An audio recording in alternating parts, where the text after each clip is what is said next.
Olá, queridos irmãos e queridas irmãs. Nós estamos de volta com mais um estudo de O Livro dos Espíritos. Sejam muito bem-vindos. Nós atualmente estamos estudando a segunda parte de O Livro dos Espíritos. Hoje nós vamos terminar o primeiro capítulo dessa segunda parte, esse primeiro capítulo que tem o título Dos Espíritos. Vamos estudar o último item dele, o item Anjos e Demônios. E vamos começar o capítulo 2 dessa segunda parte também. Capítulo 2 que tem o título da Encarnação dos Espíritos. E veremos nele o item Objetivo da Encarnação.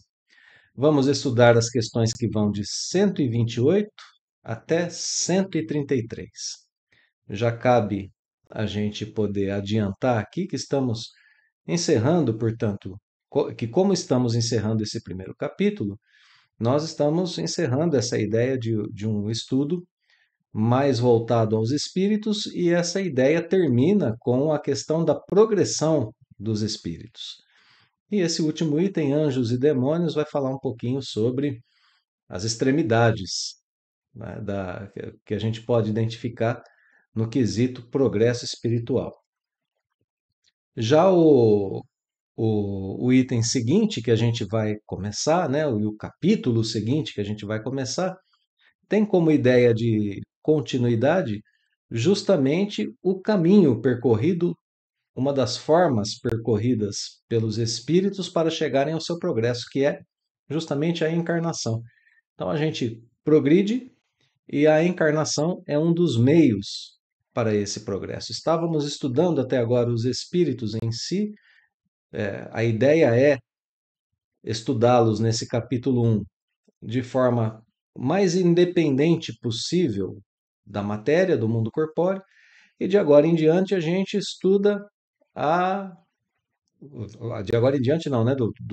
Da segunda parte do nosso estudo de hoje em diante, quando a gente começar o capítulo 2, a gente estuda justamente essa questão da união entre espírito e matéria, como meio de progresso, inclusive, para nós, espíritos imortais.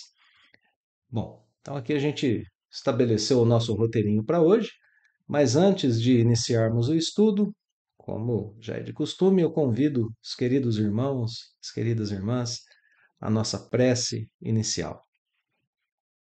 Vamos então elevar o nosso pensamento à imagem do amado Mestre Jesus, pedindo a Ele que esteja conosco durante o estudo de hoje, melhorando as nossas capacidades intelectivas, nos ajudando a tratar os nossos sentimentos, para que possamos absorver todo o conteúdo de O Livro dos Espíritos, para que possamos assim guiar as nossas vidas por esse conhecimento e para que possamos alcançar os objetivos propostos por Deus Pai para as nossas vidas. Assim, Senhor, renovamos por nossa vez os nossos votos de continuar o nosso estudo, a nossa reforma íntima e as nossas práticas na caridade. Que assim seja.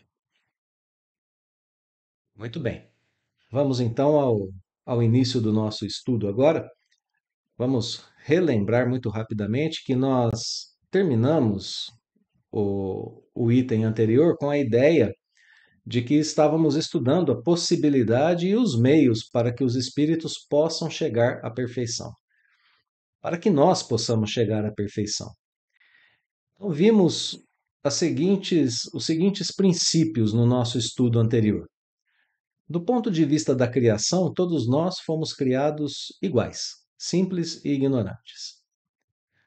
Segundo ponto, segundo princípio, nós avançamos entre as ordens de espíritos através do progresso que realizamos em nós mesmos, sem jamais retroceder. Terceiro princípio muito importante retirado do estudo anterior. Nós temos em nós as condições, as faculdades para esse progresso. Temos o desejo de progredir, podemos orientar a nossa vontade na submissão a Deus, nós temos o livre arbítrio, nós temos a liberdade de ação, portanto, temos também a responsabilidade em nossas atitudes e mesmo nas influências que recebemos do plano espiritual. Quarto princípio: um dia nós chegaremos à perfeição e teremos mérito nisso. Bom, então, dentro desses quatro princípios que nós vimos no estudo anterior, nós temos aqui também todos os conceitos necessários e fundamentais para o estabelecimento de uma doutrina e de uma vida moral. Então, nós temos um aspecto moral muito forte colocado para nós na relação de progresso para os espíritos. Bom, falta agora uma questão para a gente fazer o link, né? Para a gente ter a ideia de continuidade para com o estudo de hoje. Falta uma questão. E os extremos da bondade e da maldade que a gente observa? A gente sabe que eles existem. Então, como entendê-los? Algumas culturas, religiões, se a gente quiser, mais antigas, ideologias, filosofias, apresentam a ideia de espíritos essencialmente bons e outros essencialmente maus, anjos e demônios. Veremos isso a partir de agora. Esse é o último tópico. Existe a possibilidade de espíritos criados, seres criados, essencialmente bons, essencialmente maus? Como que a doutrina espírita enxerga essas questões, ou essa questão? E ensina sobre ela através do ensino dos espíritos superiores. É o que nós veremos nesse item Anjos e Demônios. Então, as questões 128, 129 e 130 trazem um estudo para nós sobre os anjos. O que eles são? Como chegaram a ser? Eles formam uma categoria especial? Ou eles percorreram todos os graus da escala de progresso? Então, opinião, quando a gente chega na questão 130, Kardec já apresenta como errônea a opinião daqueles que admitem a existência de seres criados perfeitos e superiores. Então, essa é a ideia, né? O que eles são, como chegaram a ser o que são. E na questão de número 131, a gente tem a seguinte ideia: há demônios? O que eles são, se eles existem. Bom, e aí a gente vai fazer depois aquela passagem para o capítulo 2 da segunda parte do livro, da encarnação dos espíritos, e vamos estudar o objetivo da encarnação em duas questões: a questão 132 e a questão 133. Essas duas questões têm uma temática: os motivos, as razões pelas quais nós encarnamos. Qual o objetivo da encarnação? As duas questões têm a mesma temática: necessidade da encarnação, objetivo da encarnação, ou seja, por que encarnamos. Então a gente passa desse tópico, né, que é o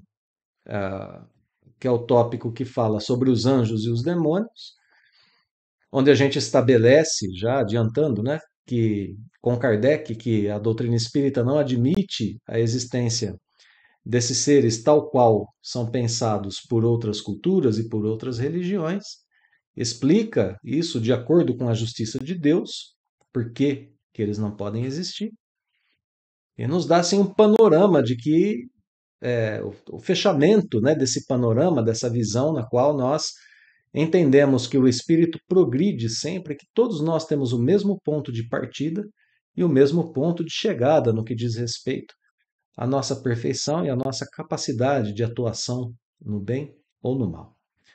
Então vamos lá. Vamos às questões agora de 128 até 131. Começando aqui na questão de número 128, na qual Kardec pergunta: esses seres a que nós chamamos corriqueiramente de anjos, arcanjos, serafins, são uma categoria especial? Olha como segue a pergunta: de natureza diferente da dos outros espíritos? Então, ok, nós estudamos até agora que os espíritos passam por diferentes ordens, por diferentes graus de progresso. Agora, Kardec quer estudar o ponto mais alto da escala espírita, perguntando se os espíritos que nós chamamos de anjos, de arcanjos, formam uma categoria especial. Deus criou esses espíritos de forma a serem já perfeitos desde a criação, uma categoria especial significa algum tipo de privilégio que Deus concederia a alguns seres, né? A esses seres que foram criados dessa forma. Tanto que a pergunta se completa com a ideia de seres de natureza diferente. Olha aqui, ó. Eles não podem ser, se foram criados assim, não são iguais aos demais espíritos. A resposta diz que não. A resposta diz que são os espíritos puros. São seres da mesma natureza que todos os outros espíritos. São espíritos ainda, mas são agora espíritos puros. Têm a mesma natureza que todos os demais, mas que chegaram à perfeição, que se acham no mais alto grau da escala e reúnem todas as perfeições. Portanto, a resposta remete à escala espírita formulada por Kardec, na qual nós temos ali na imagem que a gente deve lembrar de estudos anteriores, no topo daquela pirâmide, os espíritos perfeitos. Esses são os espíritos que nós chamamos de anjos, de arcanjos, de serafins. Então, não, nem categoria especial e nem natureza diferente. No comentário de Kardec, o codificador vai fazer para a gente uma análise, vai explorar um pouquinho o significado dessa palavra anjo. Então ele vai dizer que num primeiro momento essa palavra desperta na ideia da gente, no pensamento da gente, uma ideia de perfeição moral. Quando a gente diz essa palavra, isso está relacionado em nossa mente a uma ideia de perfeição moral. Mas Kardec diz que não é incomum também que essa palavra seja aplicada à designação de todos, perdão, aqui, nesse grifo agora sim, de todos os seres bons e maus, né? Que estão, portanto, desencarnados, fora da humanidade, fora do mundo corpóreo. Kardec usa o exemplo que muitas vezes nós usamos as palavras o anjo bom e o anjo mau, o anjo de luz e o anjo das trevas. Então, nesse caso, o termo é sinônimo de espírito ou de gênio. Espírito e gênio no mesmo significado aqui para Kardec, que vai ter aqui também o significado da palavra anjo, em modo geral, para a doutrina espírita. Só que, quando Kardec perguntou sobre anjos, quando ele fez a pergunta sobre anjos, ele estava tomando essa palavra na sua melhor acepção. Qual é a melhor acepção? De um ser moral superior, de um ser moral que já alcançou altos graus de progresso. Então, a primeira pergunta já desmonta para a gente a ideia, já contradiz completamente a ideia de que existiriam seres criados por Deus em um tipo de natureza diferente dos demais. Pelo menos no que diz respeito aos anjos, né? Criados para o bem. Criados como espíritos perfeitos. Isso não existe. Bom, então, dada a informação, seguem as ideias. Necessário perguntar então, né, se os anjos, para confirmar, se os anjos percorreram todos os graus da escala. É uma confirmação que Kardec pede das ideias anteriores, pois pode ser que tenham chegado, ou que algum anjo tenha chegado a esse estado de perfeição, tendo tido outro ponto de partida. Poderia ser que a resposta fosse: não, eles não, os anjos não percorrem todos os graus da criação. Os anjos não começam simples e ignorantes, eles já começam a sua caminhada com conhecimento, por exemplo, sem terem a possibilidade de errar. Ou eles podem começar sem conhecimento, mas sem a possibilidade de errar. E vejam que aí a gente teria que retornar à questão anterior, porque então haveriam seres de natureza diferente, tendo sido criados de natureza diferente. Então é por isso que Kardec força um pouco aqui a pergunta, no sentido de se eles tivessem um outro ponto de partida, ou tendo em si algo especial diferente dos outros, que os fizessem saltar de uma ordem para outra de forma mais rápida, ou que os fizessem simplesmente começar de uma ordem superior, eles não seriam essencialmente igual aos demais. Por isso Kardec coloca essa questão. Bom, a resposta confirma aquilo que a gente já tem colocado na questão anterior. Percorreram sim todos os graus das escalas anteriores. Mas acontece que há sim nos espíritos algo que os fazem percorrer a escala de forma mais rápida, né? E a gente já viu isso no estudo anterior. Aqueles que aceitam suas missões sem murmurar, submissos à vontade de Deus, como a gente acabou de citar agora no nosso resumo, chegam mais depressa, enquanto outros gastam mais tempo por causa das suas predisposições à observância da lei divina. Então, essa resposta da questão 129 retoma e completa a ideia que está lá na questão 124, que a gente estudou na semana anterior, que falava justamente sobre essa situação de avançar sem que avançar aceitando a vontade de Deus e trabalhando para o próprio progresso. Então, a gente via lá na questão de número 124 que os espíritos revoltados com as aflições, com os reveses da vida, com os sofrimentos, esses, para eles, as eternidades parecem maiores, porque eles persistem em seus erros. O tempo para chegar à perfeição é maior, pois se desviam pelo caminho do mal. E aqui essa questão de número 129 completou para a gente, então, essa ideia. Bom, questão de número 130 para a gente encerrar aqui a ideia, o estudo sobre os anjos, né? Então Kardec conclui o seguinte: tem pessoas e alguns tipos de filosofias, ideologias, religiões que têm a opinião de que existem seres criados perfeitos e superiores. Então essa opinião está errada, diz Kardec. Ele coloca a seguinte pergunta: como se explica então que essa crença esteja na tradição de quase todos os povos? Essa pergunta é muito interessante aqui no Livro dos Espíritos, né? Ela, ela, ela aparece como uma forma de colocar uma informação que é tida como universal à prova.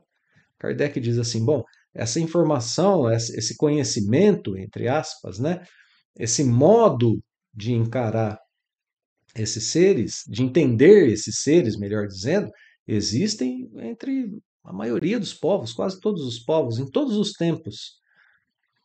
Como que a gente relaciona essas duas coisas? Como que a gente apazigua isso, né?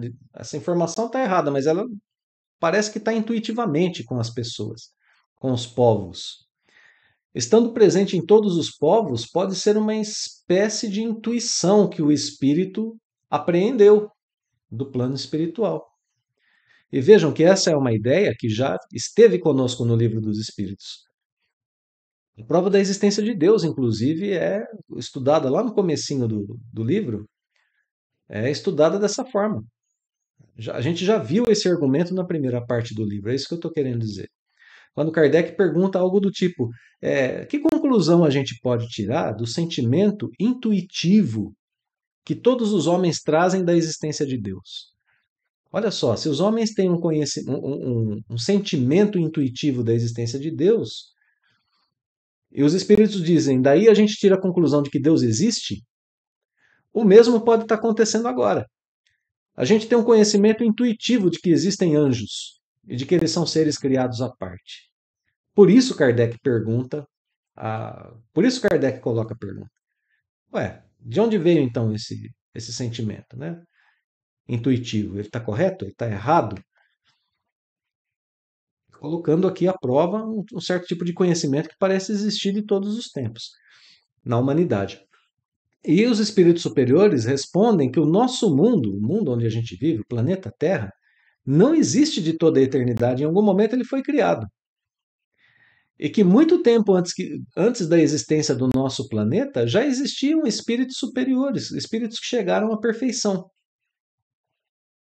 Então, quando nós, seres humanos encarnados aqui no planeta, começamos a ter contato com esse tipo de realidade, a gente acreditou que eles eram assim desde sempre.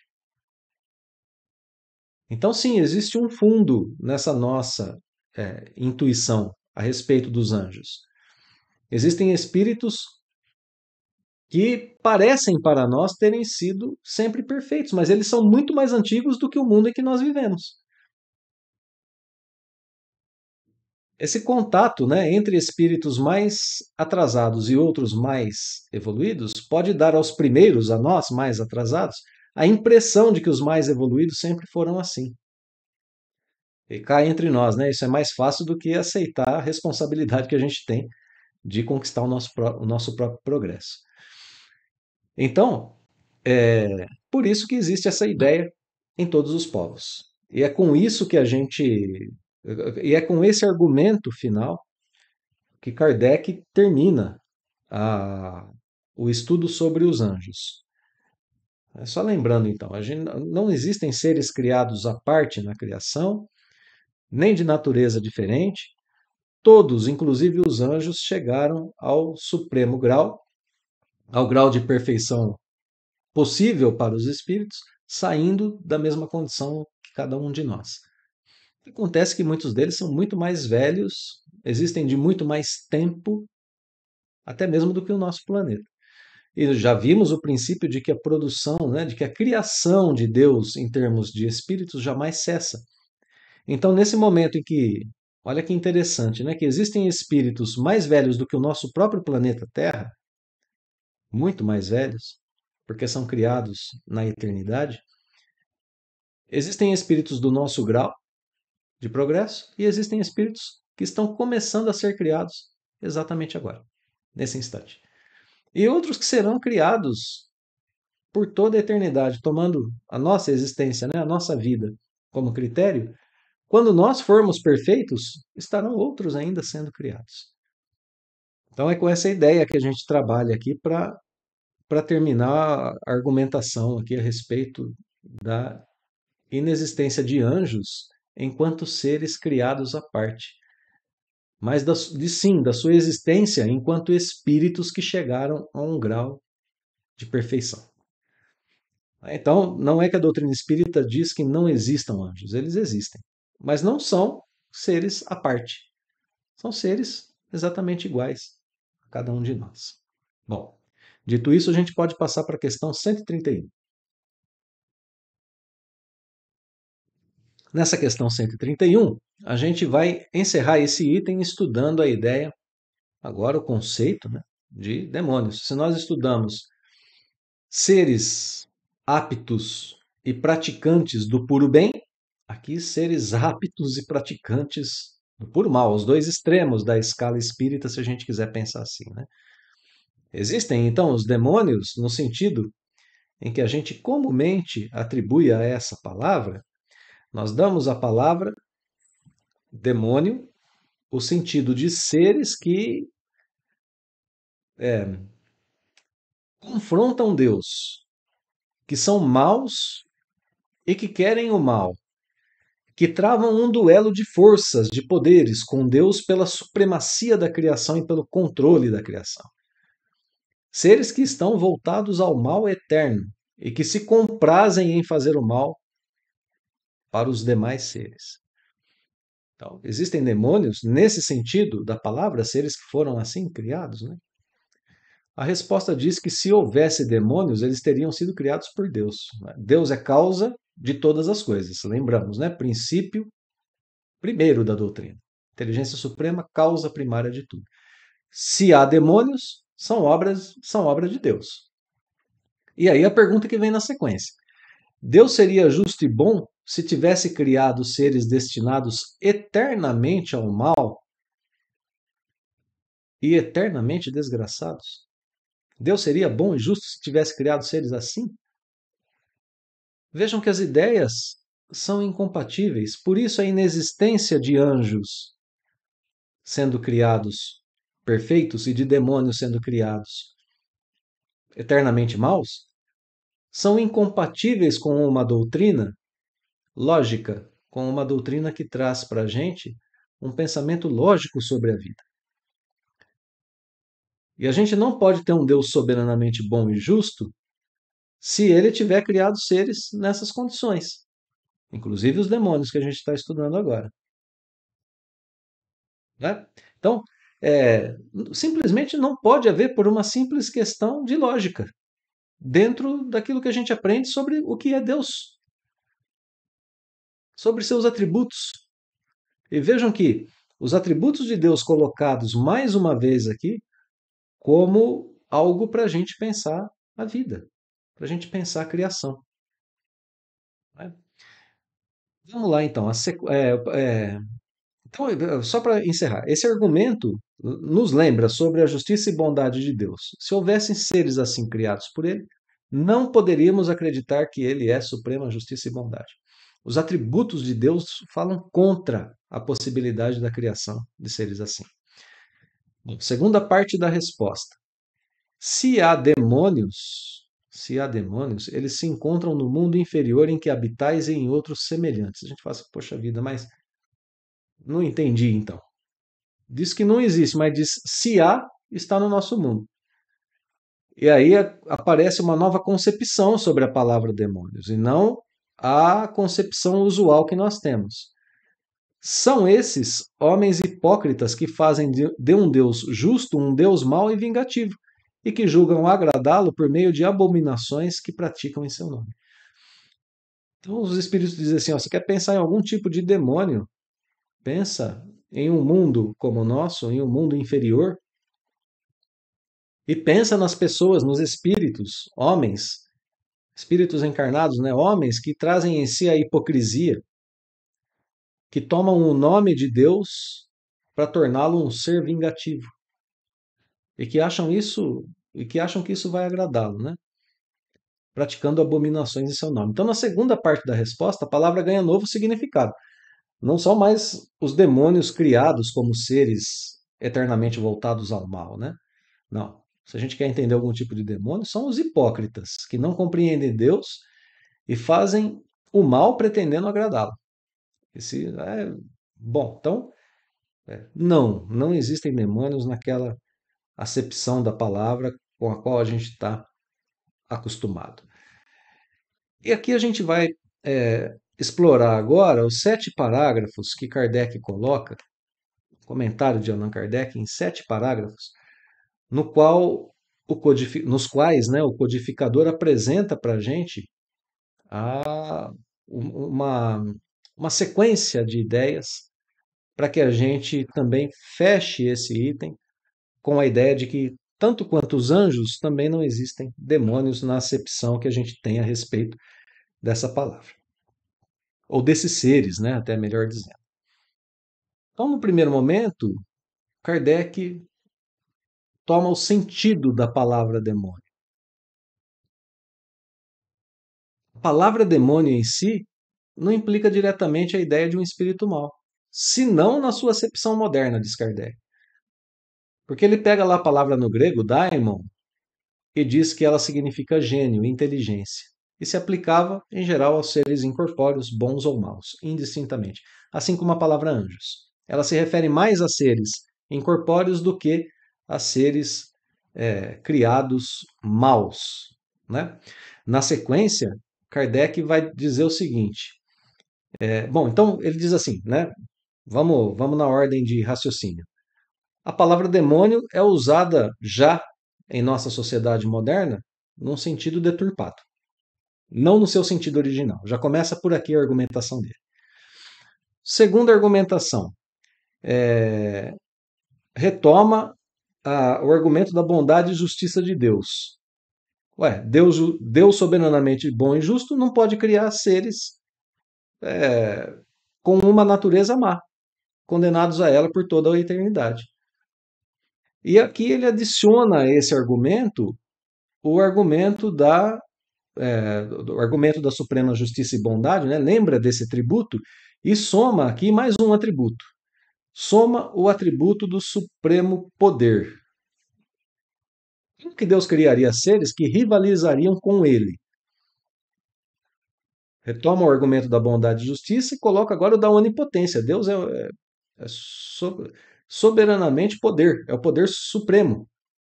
A existência de demônios que rivalizariam com ele, que lutariam com ele em igual força, né? Acabaria com esse atributo de Deus que é o da onipotência. Bom, então, mais um argumento. Segue o texto. Lógica, né? No terceiro parágrafo aqui, a lógica é mais uma vez trazida à tona. E diz que muitas vezes é, esses argumentos são usados por povos atrasados que desconhecem os atributos de Deus. Basta a gente pensar nos atributos de Deus para a gente ver que não há lógica na ideia de seres como os demônios. Bom, outros querem colocar a existência dos demônios na palavra de Jesus, nas palavras, né, de Jesus, nos ensinamentos de Jesus. Kardec diz: bom, não vai ser a doutrina espírita e nem eu, o codificador, quem vai querer contestar a autoridade dos ensinamentos de Jesus. Mas a gente queria ver as palavras de Jesus mais no coração dos homens do que na boca deles. E mais no entendimento, talvez, né? Porque Kardec vai explicar aqui que, na sequência, Jesus ensinou muitas vezes de forma alegórica. Ele usou alegorias para ensinar. Então, preciso entender o que Jesus disse. Se ele usa a palavra demônios, precisa ver qual é a acepção da palavra que ele está usando. Na sequência do texto, aqui no parágrafo 4, Kardec vai apresentar para a gente uma das passagens em que a gente pode ver que há um exemplo de como não se pode levar as palavras de Jesus ao pé da letra. Então, aqui no item 4, né? Logo após esses dias de aflição, o sol escurecerá e a lua não mais dará sua luz. As estrelas cairão do céu e as potências do céu se abalarão. Pronto, eu não preciso nem seguir mais adiante, né? Como assim as estrelas cairão do céu? Bom, é uma imagem, né? Uma analogia, uma alegoria que Jesus usa. Nem analogia, uma alegoria mesmo, né? Usada por Jesus, utilizada por ele, para falar sobre algum tipo de evento, que a gente precisa se debruçar sobre esse evento, sobre o contexto que Jesus está explicando, o que ele está dizendo, para a gente poder entender de fato. Então, o argumento de Kardec aqui é muito claro, né? A gente precisa entender o que Jesus falava, ainda relativamente ao significado da palavra demônio, agora como Jesus a tratava. Segue o texto e Kardec vai nos lembrar que a própria ciência, algumas vezes, contradiz a forma do texto bíblico. A forma do texto, como por exemplo, as estrelas não cairão do céu no planeta Terra. Assim, nossa ciência diz isso.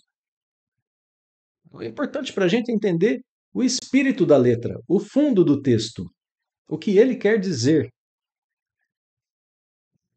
Olha aqui, a ciência contradiz a forma do texto bíblico no tocante à criação e ao movimento da Terra. Ok? Tudo bem. Isso acontece.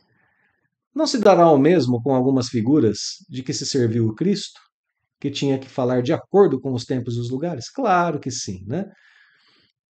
Então, qual é o segredo aqui para a gente?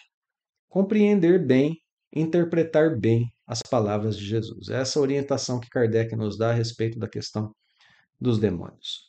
Bom, aqui no parágrafo 6, a explicação sobre o que o Espiritismo entende como sendo os demônios. Por demônios se devem entender os espíritos impuros, com uma diferença em relação à ideia corrente, à ideia comum de quem são os demônios.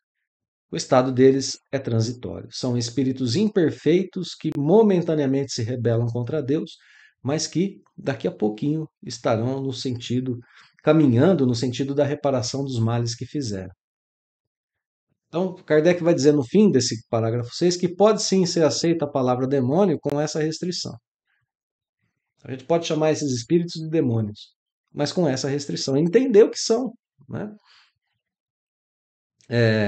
Então, para a gente não cair no erro, né, de tomar na outra acepção, a gente continua preferindo a expressão espíritos impuros.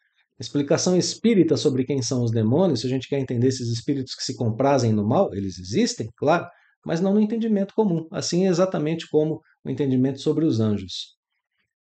Ok? Então, nem seres criados especialmente para o bem, nem para o mal. Pronto. Fim das explicações com uma conclusão. Satanás é uma personificação do mal sobre forma alegórica. Satanás é uma alegoria. A gente, às vezes, como seres humanos, precisamos de figuras e imagens que nos impressionem a imaginação. E muitas vezes a gente cria essas imagens para que a gente possa pensar em alguma coisa. E Kardec vai dar alguns exemplos aqui no parágrafo 7, né, de algumas personificações, como o tempo, por exemplo, pintado na figura de um velho munido de uma foice e uma ampulheta, e assim por diante, com diversas outras representações que nós tivemos na história humana, né, procurando retratar coisas, leis do mundo espiritual e que acabam sendo tomadas ao pé da letra. E aí a gente acaba caindo em erro com essas interpretações. Então, Satanás, uma alegoria, não existe. Resumo desse estudo até aqui: não há categoria nem natureza diferente entre os seres espirituais. E isso é extremamente consolador para nós, porque na criação não há privilégios, nenhum espírito é, portanto, criado perfeito e feliz. Se não há privilégios, não há também injustiça ou má sorte, porque imaginemos, né, se Deus tivesse me criado como um demônio, eu estaria condenado ao mal eterno. E qual é o critério de Deus para criar um espírito demônio e um espírito anjo, né, nas acepções correntes da palavra? Um destinado ao mal eterno, o outro ao bem e à felicidade. Então, o ensinamento da doutrina espírita é extremamente consolador para a gente, porque a gente sabe que a gente vai partir de um ponto em comum e chegar a um ponto comum, todos nós. Isso melhora a nossa capacidade de perdoar, porque a gente sabe que se a pessoa se compraz no mal nesse momento, daqui a pouco ela vai mudar. Isso desenvolve em nós a capacidade de perdoarmos a nós mesmos, porque a gente sabe que se a gente errou agora, se a gente tem aquele vício que é difícil de ser superado, ele será em algum momento. Que o erro receberá a oportunidade de reparação. Então acabou o tempo em que nós éramos dominados pelo medo. Tempo em que tínhamos que tomar duramente os ensinos de Jesus sob a pena de estarmos eternamente voltados a sofrimentos. Penas eternas aplicadas por demônios que se comprazem na dor alheia. Acabou o tempo de medo disso. Agora nós vivemos na época da consciência e da responsabilidade, sem complexo de culpa, nem mesmo pelo pecado original, como a gente viu no decorrer de nossos estudos, nem por equívocos de hoje ou de ontem a nos travar a marcha. Não, de modo algum. Nós entendemos com o Espiritismo que temos um longo caminho pela frente, que seguir Jesus é garantia de mais eficácia e felicidade na vida. Errar pode se tornar uma experiência edificante. Claro que a gente quer evitar o erro a todo custo, mas pode se tornar uma experiência edificante. Eu cito as palavras de Paulo na sua carta, na sua epístola aos Romanos. Gloriemo-nos nas tribulações, sabendo que a tribulação produz a perseverança, e a perseverança produz a experiência. A experiência, por sua vez, produz a esperança. E a esperança não desaponta. Então, olha só, né? Paulo ensinando para a gente que todo tipo de vivência, todo tipo de experiência vivida, mesmo que sejam tribulações, nos levam a bons caminhos se a gente souber aproveitar. Tribulações produzem perseverança, perseverança produz a experiência, porque a gente trabalha para melhorar e a gente passa a ser experiente naquilo, a evitar de forma mais enérgica e mais eficaz os erros cometidos anteriormente, para deixar de termos as tribulações, as aflições. E a experiência nos leva à esperança de um futuro melhor. E a esperança, por sua vez, jamais desaponta, porque ela aponta para a lei de Deus sendo executada. Não traduzem essas palavras o caminho de luz que todos nós trilhamos? Claro que sim. Mesmo que tenhamos cometido faltas, que tenhamos caído em erro, em tentação, mesmo que saibamos que ainda vamos errar mais, Usemos o senso de responsabilidade. Não a inércia na culpa, não o desânimo do remorso, perdão, não o desânimo do remorso, perdão, mas a fé em Deus e em sua suprema bondade. Usemos a força da inteligência para projetar rumos melhores, o poder do perdão para alavancar a nossa subida e a tarefa constante da reparação como experiência santa a nos guiar seguramente pela vida. Portanto, as ideias de anjo e demônio não condizem com a bondade de Deus, com seu supremo poder, bondade, justiça, onipotência, e nem com a vida que a gente tem aqui na Terra. Nós temos a nossa origem na simplicidade e temos o nosso destino na perfeição. O mal e o bem são escolhas de cada instante nesse caminho. Bom, e tendo encerrado então esse primeiro capítulo, que termina com essa ideia maravilhosa, né, de igualdade para todos os espíritos diante de um Deus Pai soberanamente bom e justo, a gente pode passar as ideias do capítulo 2, que vão trazer para a gente o objetivo da encarnação, agora para a continuidade do nosso estudo. Um objetivo só para a encarnação. Capítulo que vai falar da encarnação dos espíritos, né? Um objetivo só para a nossa encarnação. Teremos também o item a alma e materialismo nesse capítulo 2, que é relativamente curto, mas muito poderoso, como não poderia deixar de ser, né? Então vamos lá. Dando sequência às ideias, a gente tem esse caminho de progresso e uma parte desse caminho é feito no corpo físico, é feito na ligação entre espírito e matéria. Por que precisa ser assim? Então Kardec pergunta qual o objetivo da encarnação dos espíritos. Estamos passando já agora, né, a esse contato do espírito com a matéria. Anteriormente tratamos do espírito em si. Agora a gente está entrando nesse tratamento, espírito mais matéria. Qual é o objetivo disso? Notemos mais uma vez, insisto, a palavra objetivo está no singular, portanto é um só objetivo para a nossa encarnação, não há outro. Ok? Vamos lá. Deus lhes impõe a encarnação com o fim de fazê-los chegar à perfeição. Vou marcar aqui de novo, texto em destaque. E agora, vou parar um pouquinho. Por que o espírito encarna? Tem só um objetivo: chegar à perfeição. Viver as experiências citadas agora há pouquinho por Paulo, mesmo que sejam tribulações, para que ele chegue à sua perfeição. Então, vamos pensar a nossa vida? Vamos pensar um pouquinho da nossa existência aqui? O nosso objetivo aqui na encarnação não é sofrer, não é passar por aflições, não é sofrer penas de Deus, castigos. Não é esse o objetivo. Nosso objetivo não é adquirir riqueza material, nem status social. Nada da vida terrena é o objetivo final para a encarnação. Absolutamente nada. A gente vem aqui para que a gente adquira experiência, para que a gente adquira perseverança, para que a gente apare as arestas que ainda nos levam aos caminhos das más inclinações, das práticas do mal, e para que a gente seja perfeito. É esse o nosso objetivo único na encarnação. É essa luz que nos guia. Vamos seguir com a resposta. Para uns, a encarnação é expiação, para outros, ela é missão.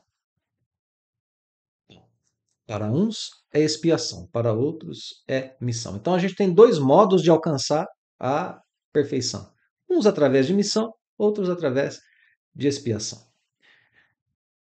Para que nós alcancemos a perfeição, nós temos que passar por vicissitudes da existência corporal. Eu estou me detendo um pouquinho mais nessa resposta porque ela é muito densa, ela tem muitos conceitos para a gente aplicar na nossa vida. Eu já vou falar um pouquinho sobre expiação e missão, mas olha só. Para a gente alcançar a nossa perfeição, a gente precisa passar pelas vicissitudes da vida. É necessário passar por mudança, por sequências de fatos, por reveses. É isso que são vicissitudes. ok? As vicissitudes são aquilo que o mundo material nos apresenta. E isso é uma expiação por si só, não é? Essa mudança constante do planeta, das coisas corpóreas, das coisas materiais, traz para a gente por si só uma insegurança. Já é uma expiação, de uma certa forma, ok? Nisso é que está a expiação. Está explicada aqui a expiação. Visa ainda outro fim a encarnação: pôr o espírito em condições de suportar a parte que lhe toca na obra da criação. E aqui estão explicadas as missões. Então, olha só, conforme os espíritos superiores apresentam a resposta, eles dão os conceitos e vão explicando o que eles significam, né? Então, muitas vezes, as próprias vicissitudes, os próprios fatos, as sequências de fatos, as mudanças da vida corporal são expiações, somadas a outras, né? Que vêm pela responsabilidade de nossos atos. As missões são aquilo que a gente tem que fazer em comunhão com Deus para contribuir na obra da criação.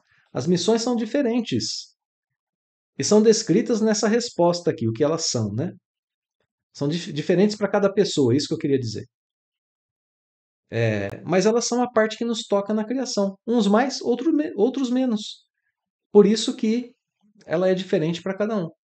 A gente acabou de citar agora há pouco Paulo em carta aos Romanos. A gente pode lembrar de como foi que Paulo começou a escrever essas cartas às comunidades cristãs. Ele não começa a sua existência terrena como Paulo de Tarso, ele era Saulo, o perseguidor de cristãos. A história maravilhosa está na biografia de Paulo, trazida por via mediúnica através de Chico Xavier, pelo Espírito Emmanuel, no livro Paulo e Estevão. Fica aqui a indicação de leitura dessa maravilhosa obra, mostrando para nós que nem demônio e nem anjo. Paulo começa a sua jornada como um homem profundamente envolvido com as coisas materiais, com status, com riqueza, com poder, com tudo que envolve a vida material, mas ele tinha um lado religioso muito poderoso também em si. Mas tinha uma ideia equivocada a respeito de como acontecia o progresso espiritual. Então ele persegue os cristãos, aprisiona, manda torturar, manda apedrejar, manda matar. Então ele comete diversas atrocidades em nome de uma concepção equivocada de vida. E é convidado por Jesus em seu encontro, né? Memorável encontro na estrada de Damasco, é convidado por Jesus a mudar a sua postura. E ele estabelece essa mudança. Então, nem demônio no começo do livro, tampouco anjo ao final. A gente sabe que ao final, fica aqui o spoiler, né, para quem não leu, mas a gente sabe que Paulo é o vaso escolhido por Jesus para a divulgação do seu evangelho, e a gente sabe que ele cumpriu muito bem a sua missão.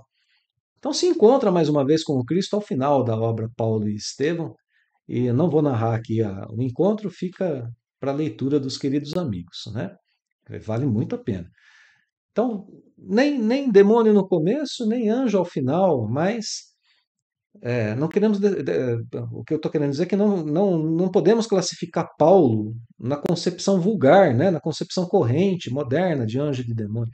É um espírito como nós, passando pelas missões e pelas expiações que a vida traz.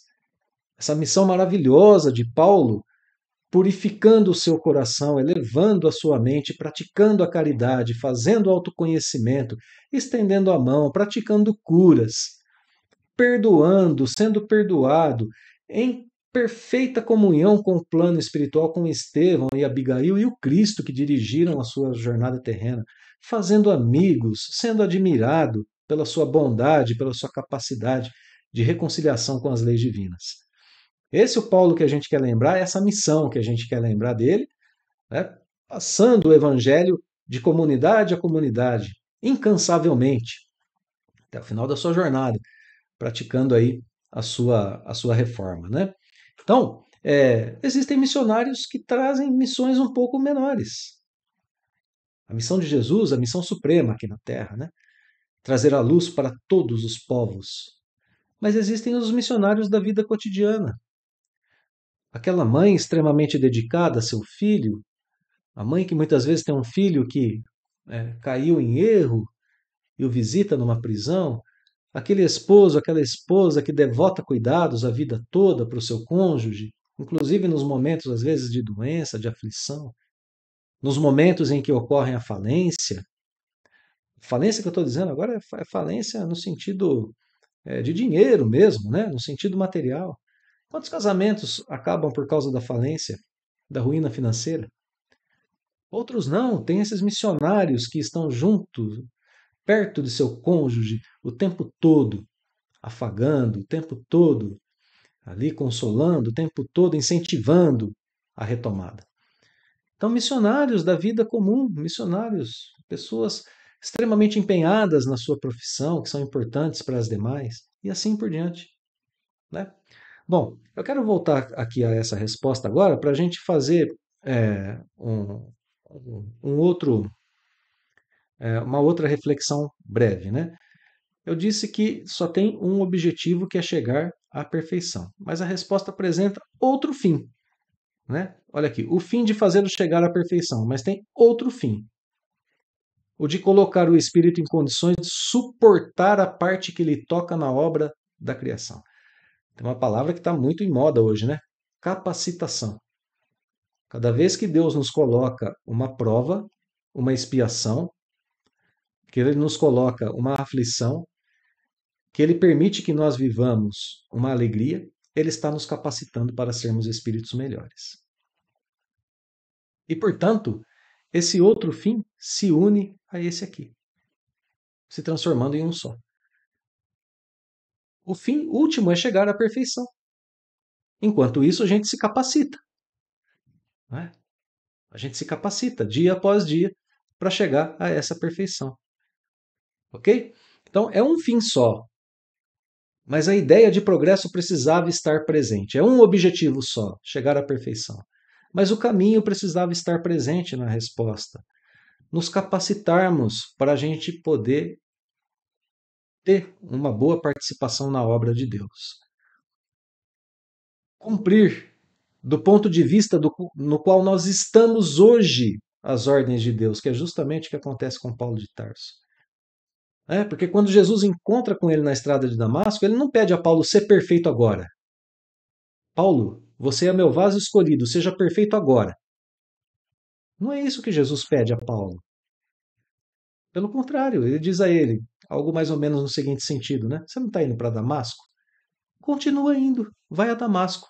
Lá lhe será dito o que fazer.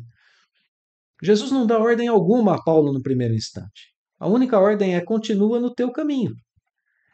Só que daquele instante em diante, quando Paulo se levanta, depois de ter estado genuflexo, assombrado com a imagem radiante de Jesus, que segundo a narrativa de Paulo e Estevão, a luz do Mestre era maior do que a luz do próprio sol, e Paulo se vê ali completamente entregue à imagem do Cristo. Quando ele se levanta e se coloca de novo a caminho de Damasco, dessa vez cego, o próximo passo dele já é diferente, porque ele já não está mais perseguindo o Cristo, ele está seguindo o Cristo. São duas coisas completamente diferentes, né? Perseguir e seguir. A partir daquele instante, Paulo caminha os passos radiosos de Jesus, difíceis de serem acompanhados por nós espíritos imperfeitos, mas perfeitamente possíveis de serem acompanhados por qualquer tipo de espírito. Então, Paulo começa a cumprir a sua missão do ponto onde ele está. Nós não precisamos ser perfeitos para servirmos ao Cristo nem a Deus. Nós precisamos querer seguir. Nós precisamos querer fazer. O objetivo da nossa encarnação é esse. Vamos ao comentário de Kardec agora, porque ele é só um resumo do ensino dado na resposta. Então, a ação dos seres corpóreos é necessária à marcha do universo. Claro, nós nos ajudamos aqui uns aos outros, né? Temos a nossa parcela de contribuição aqui enquanto encarnados. Deus, porém, na sua sabedoria, quis que nessa mesma ação eles encontrassem um meio de progredir e de se aproximar dele, de Deus, né? Deste modo, por uma admirável lei da providência, tudo se encadeia, tudo é solidário na natureza. Por isso que a gente encarna. Porque estando aqui, a gente progride e ao mesmo tempo contribui com a obra de Deus na criação. Vamos lá, questão 133, vamos adiante. Bom, a gente já viu que tem espíritos que desde o princípio seguem o caminho do bem. Esses também precisam encarnar? Resposta, né? Porque aqui equivale a perguntar o seguinte: todos os espíritos precisam encarnar? Resposta é sim, porque todos são criados simples e ignorantes e se instruem nas lutas e tribulações da vida corporal, como a gente acabou de ver com Paulo também, agora há pouquinho, né? As tribulações trazendo experiência, trazendo esperança. Deus, que é justo, não poderia fazer felizes a uns sem fadigas e trabalhos, consequentemente sem mérito. Então, trabalho, experiência, esperança, mérito é conquista de cada um de nós. Aprendizado e mérito é para isso que serve a encarnação. A Kardec não fica muito contente nem satisfeito com a resposta, então ele coloca a 133A, né? Perguntando, mas então para que serve para esses espíritos seguirem o caminho do bem desde o início? Se eles vão ter que encarnar de qualquer jeito, né? Sofrendo as vicissitudes da vida corporal. E a resposta é: bom, se eles escolhem o caminho do bem mais depressa, eles chegam, se eles escolhem o caminho do bem desde o início, melhor dizendo, eles chegam mais depressa ao seu fim. Olha aqui, ó. Para isso que serve a encarnação, ela acelera o processo para aqueles que escolhem o bem desde o começo.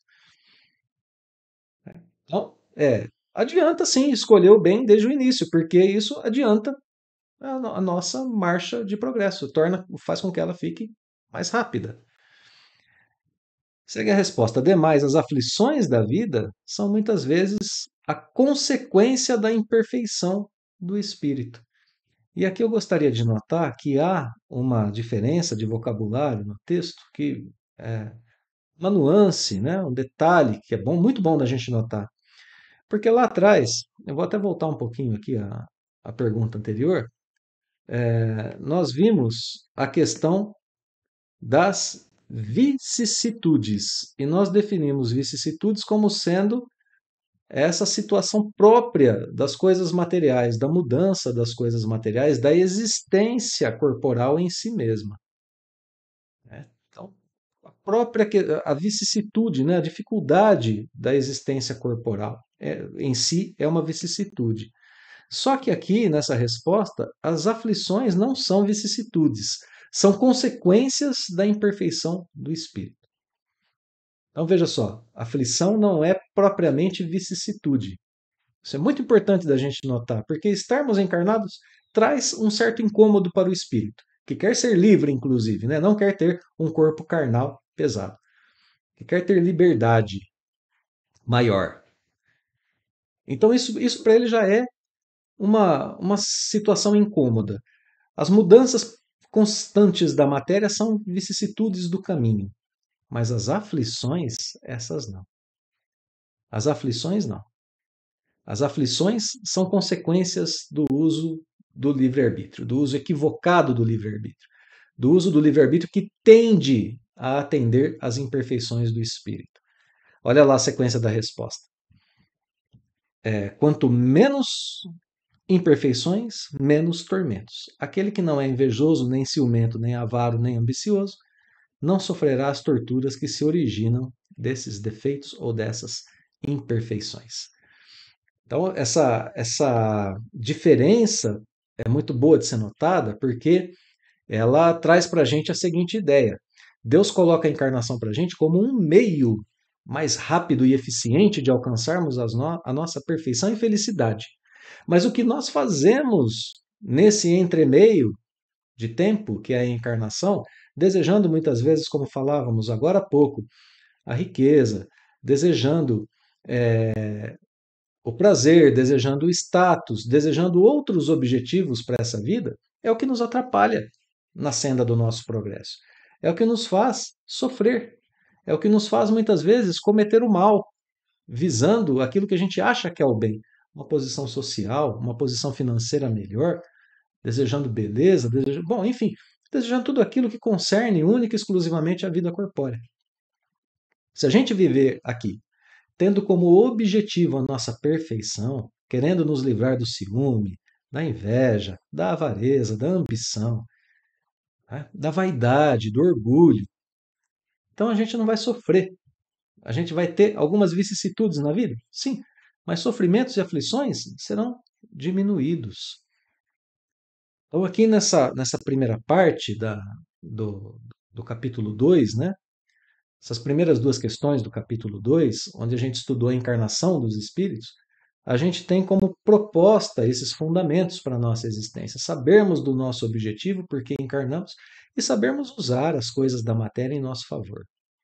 Para que a gente chegue, talvez ao final dessa encarnação, ou com um pouquinho mais de esforço, né, em uma encarnação próxima, a situação que o próprio Paulo de Tarso conquistou para si mesmo em uma só, aqui na Terra, né, que a gente sabe. Paulo, ao terminar aquela sua encarnação como Paulo de Tarso, chega a um patamar espiritual interessantíssimo, desejado por todos nós. Eu costumo dizer que Paulo, quando termina a sua existência aqui na Terra, ele não tem mais nenhum tipo de prova, nenhum tipo de expiação, nenhum tipo de aprendizado que um planeta como o planeta Terra pode lhe oferecer. Ele passou de ano, ele foi para um mundo superior. E isso, assim, alguma evidência disso a gente encontra também na obra Paulo e Estevão.